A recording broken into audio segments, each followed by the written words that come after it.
গহনা শুধু একটি অলংকার নয়, এটি মানুষের সৌন্দর্য, সংস্কৃতি এবং আত্মপরিচয়ের এক অনন্য প্রকাশ।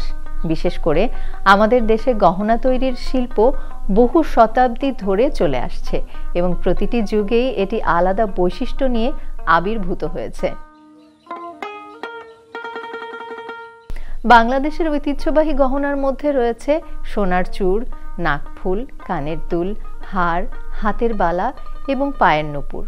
একসময় সোনা এবং রূপার গহনা ছিল প্রচলিত, তবে বর্তমানে কাঁসা, তামা, মাটির গহনাও বেশ জনপ্রিয় হয়ে উঠেছে এবং এসবেরও কদর বাড়ছে।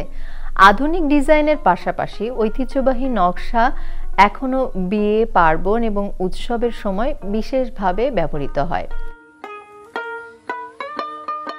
গহনার আর্থিক এবং সাংস্কৃতিক মূল্য অনেক।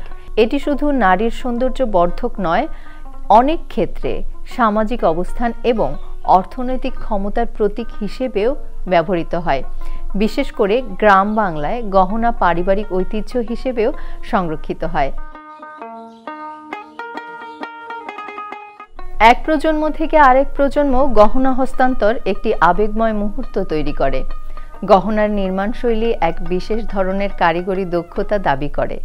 বাংলাদেশের সোনার গহনার খ্যাতি আজ আন্তর্জাতিক পর্যায়ে পৌঁছেছে, তবে কাঁচামালের উচ্চমূল্য এবং বিদেশি পণ্যের প্রতিযোগিতা এই শিল্পের উপর চাপ সৃষ্টি করেছে। তবুও আমাদের ঐতিহ্যবাহী কারিগররা তাদের দক্ষতা দিয়ে এই শিল্পকে বাঁচিয়ে রেখেছেন।